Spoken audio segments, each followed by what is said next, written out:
Messieurs les sénateurs, Mesdames, Messieurs les conseillers régionaux, conseillers généraux, maires, Mesdames, Messieurs les élus, Mesdames, Messieurs les présidents, Mesdames, Messieurs les directeurs, Mesdames, Messieurs les représentants des autorités judiciaires, civiles, religieuses, militaires, en vos noms et qualités, Mesdames et Messieurs, les conditions de cette intervention, décidées de manière un peu précipitée pour les raisons que vous avez déjà comprises, ne sont pas idéales, puisque si vous entendez le son de ma voix, seuls certains d'entre vous peuvent me voir. Peut-être cela signifie-t-il au fond que vous m'avez déjà assez vu. Je n'ai jamais eu de goût démesuré pour les adieux, même s'ils ne se font pas tous sur un quai de gare. J'ai donc préféré organiser une cérémonie de vœux pour vous dire au revoir, plutôt qu'adieu d'ailleurs. Je plaisante bien entendu, car même les esprits les plus performants n'auraient su imaginer un scénario aussi bien huilé. Permettez-moi donc de faire une toute petite entorse à la tradition qui est la vôtre, la nôtre, tradition consistant à ne pas prononcer de discours à l'occasion de cette cérémonie traditionnelle de vœux. Le mien sera donc bref, car je ne souhaite ni abuser de votre patience, ni trop enfreindre les traditions. Il m'a paru toutefois plus légitime de vous dire au revoir aujourd'hui, même si je suis encore parmi vous, pour encore quelques jours. Ce sera donc un au revoir sincère et ému. Ce sera surtout un merci.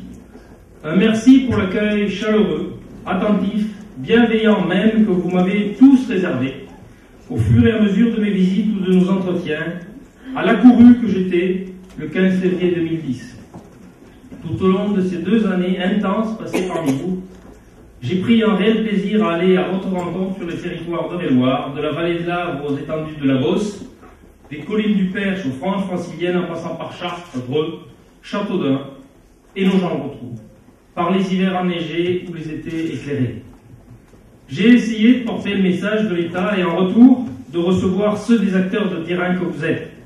Vos messages furent messages de légitime exigence, d'attente parfois déçue, mais aussi messages de fort encouragement ou de soutien ardent.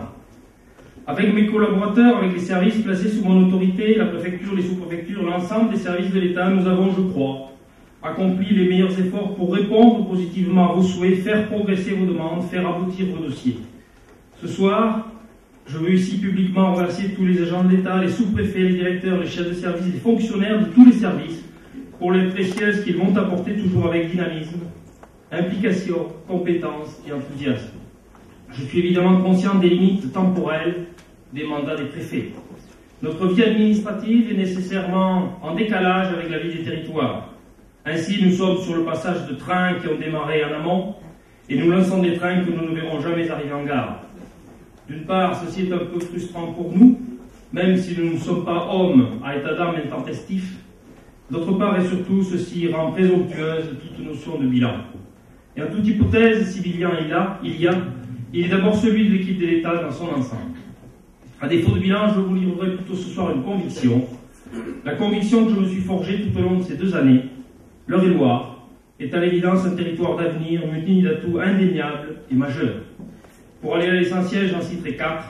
Tout d'abord, l'énergie des hommes et des femmes qui y vivent, au premier rang desquels je me dois de citer leurs représentants, c'est-à-dire les élus. Cette énergie positive irrigue l'ensemble des acteurs économiques, sociaux, culturels, sportifs, et je tiens à les saluer tous ici ce soir.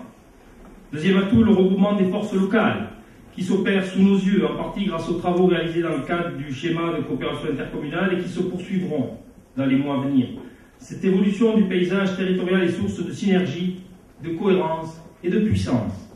Troisième carte maîtresse, le dynamisme de l'économie eurélienne, composé tout à la fois d'une agriculture puissante et exportatrice et de beaux fleurons industriels. Enfin, évident joker, l'évolution à venir des infrastructures, plus que jamais indispensables pour le développement. Chacun aura compris combien le dossier de la RN 154 et le déploiement du très haut débit doivent en particulier être favorisés. Ma conviction, convenons-en, n'est point très originale, mais elle est forte et elle a toujours guidé mon action parmi vous, c'est celle de l'État tout entier. Il est temps à présent de céder la place aux échanges conviviaux entre nous, entre vous tous. Quelques petits mots encore. J'aime beaucoup l'Eure-et-Loir. Je l'ai aimé au plan professionnel, avec mon épouse Nathalie, que je tiens à remercier pour sa présence constante et patiente à mes côtés. Nous l'avons aimé aussi au plan personnel. Nos regrets de vous quitter après 2 ans de présence à Chartres sont profonds et sincères. Pourtant, une autre aventure va bientôt débuter pour moi, pour nous, pour vous aussi. Car l'Eure-et-Loir va poursuivre sur la voie ambitieuse qu'il s'est tracée. Projetons-nous l'espace d'un instant dans quelques mois. Le lundi 16 juillet, si tout va bien, j'accueillerai à Pau, avec les Palois, l'étape du Tour de France, ça m'entend Pau. Le 17 juillet, le Tour de France observera une journée de repos dans le chef-lieu des Pyrénées-Atlantiques. Le lendemain, 18 juillet, le Tour de France s'élancera de Pau pour rejoindre Bagnères de Luchon. Ce n'est que le samedi 21 juillet que j'observerai, pour ce qui me concerne, une journée de repos. Assis devant mon poste de télévision, avec un jus d'orange que voudra bien me servir mon épouse, j'assisterai à l'étape contre la montre entre Bonneval et Chartres. J'y verrai, au-delà des coureurs eux-mêmes, les méandres du Loir dans la commune de départ, puis les flèches de la cathédrale de Chartres dans celle d'arrivée.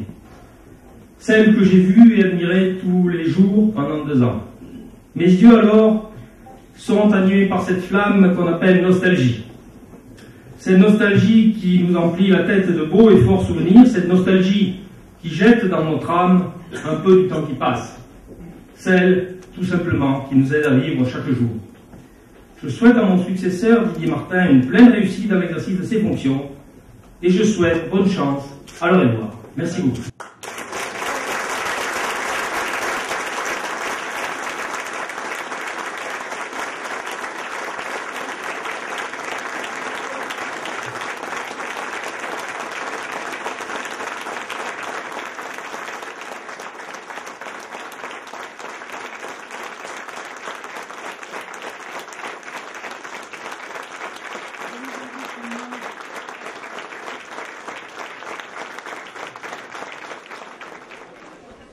Alors, monsieur le préfet, la nouvelle est tombée cette semaine, donc vous quittez l'Eure-et-Loir. Quel était votre premier sentiment ? C'est un sentiment toujours ambivalent dans ces circonstances parce que je suis nommé évidemment dans un beau département qui est un département important, sensible, et en même temps j'ai passé 2 ans seulement en Eure-et-Loir et je regrette finalement de partir si vite, mais notre vie est ainsi faite que c'est une vie de nomade administratif et évidemment nous allons là où nos missions nous conduisent. Que retiendrez-vous de votre passage ici sur notre département ? Ce que j'ai dit, c'est-à-dire à la fois une forte énergie des acteurs locaux, beaucoup d'atouts pour l'Eure-et-Loir qui existent. J'ai parlé des infrastructures et il y a aussi maintenant la puissance des collectivités locales qui va entrer en ligne de compte. Donc je crois que l'Eure-et-Loir est un territoire d'avenir comme je l'ai dit ce soir.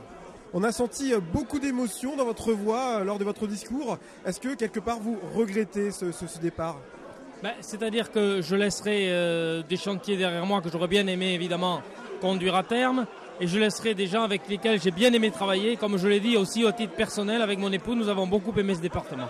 Alors justement un petit message pour vos collaborateurs, ceux qui vous ont suivis pendant ces 2 ans. Écoutez, moi je n'ai pas de message particulier. Nous avons essayé de faire démarrer des trains comme je l'ai dit. J'espère qu'un certain nombre de ces trains vont arriver en gare et que finalement l'Eure-et-Loir va suivre la route qui s'est tracée, qui est une route d'ambition mais qui est une route légitime. Merci monsieur le préfet.